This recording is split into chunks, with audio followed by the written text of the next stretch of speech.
Magandang oras po. Maraming salamat po sa iyong pag-suporta.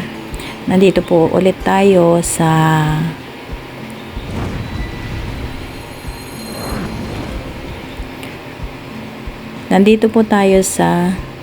bungad ng Disneyland Resort dito sa HK. Ayan po. So, samahan nyo ako or kami na maglakad hanggang dun sa dulo ng kalsada na yan. Kasama ko pa rin dyan si Irene Sisi at kami ay may kanya-kanyang videohan dito tsaka mga anggulo kasi para di ulit kami magkapareho ng content. Magkaiba lang siguro ng pamagat. At first time siyang pumunta sa gawing ito. So dito ang gaganda po ng mga kanilang mga tinanim na kahoy kasi syempre dito sa Disneyland yan.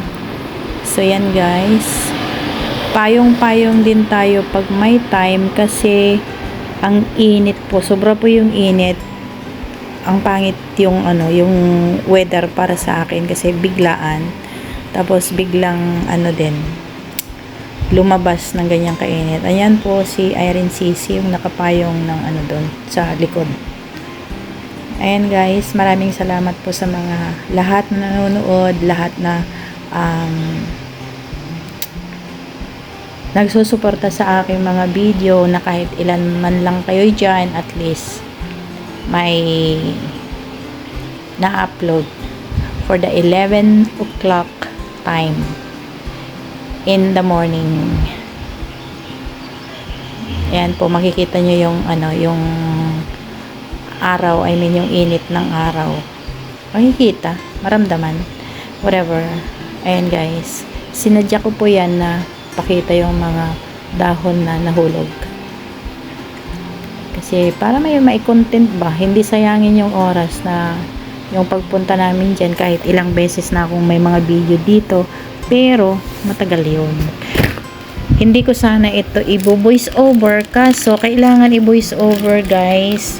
Marami din akong nadaldal dyan, pero yun nga, yung music po ng Disneyland is talagang lahat yata ng mga poste dyan is nandyan yung mga speaker nila, kaya nag-alala ako baka mag-copyright. So yan, nag-mute ako at ito nag-voice over. Paikot-ikot tayo dyan kasi ang sabi ni Irene Sisi, mas maganda raw kung makikita yung mukha para yan, diba? Sabi niya, kapalan mo te ang inyong mukha, pakita mo para kahit papano madadagdagan yung ating viewers at makikita yung gumawa ng video. Ganon ang turo ni Irene Sisi sa akin. Nag-love shout out Irene Sisi, Manay. Kita pa ba tayo ulit o ayaw mo na? Sa akin okay lang ako. Ayan siya, si Irene Sisi, kumukuha din siya ng videos niya. At yan po yung ating weather, 'di ba? Ang ganda, pero yung init niya talaga, mabibigla. Yung kulay ko naging brown. At brown naman talaga, 'di ba? At brown pa rin. Dito may nakita akong puno ng kaimito, guys. Kaimito. Pero na-trim siya, kaya triniman nila. Kaya parang hindi halata na kaimito siya. Tsaka hindi naman kasi pag hindi ka popular sa mga puno ng mga kahoy is hindi talaga alam, hindi malalaman pala. Ayan. Maganda po yung mga nila dito. Malilim din yung mga nagsilakihan na rin yung mga kahoy na dati wala po yung mga yan na malilim. Mga bata pa kasi, kaya Ngayon, gumanda. Gumanda siya. At dito na po tayo. Maraming salamat everyone. Once again. And I hope you are going to watch this till the end. Kasi mga 8 minutes lang po ito na ating videos. At sana magustuhan po ninyo ang aming lakad-lakad dito sa Disneyland Resort. This one is going to the pier, ferry pier na hindi pa yan nabubuksan, guys. So yan, may mga pa-fountain sila dito, may mga shape ang mga fountains nila dito. So I hope you guys will watch until the end. Maraming salamat.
Guys, hindi po ito nakaligtas sa aking sa aking paningin. Napakaganda. Na-attract ako dito talaga. Ang ganda po. Ito po yung tinatawag na ano ba yung yung Domingo Ramos? Kalimutan ko yung pangalan nitong Uliba? Hindi ko alam kung ano yung pangalan nitong halaman na to. Napakaganda, guys, kasi well maintained po yung mga halaman nila dyan. Napakaganda po. Tapos ang ayos niya talaga, well maintained. Napakaganda po. Hindi ko alam po yan kung bulaklak ba yan o dahon o pasbungan ng dahon, pero ang ganda. Hindi ko lang siya talaga ma-focus yung malapitan talaga siya. Kasi may dyan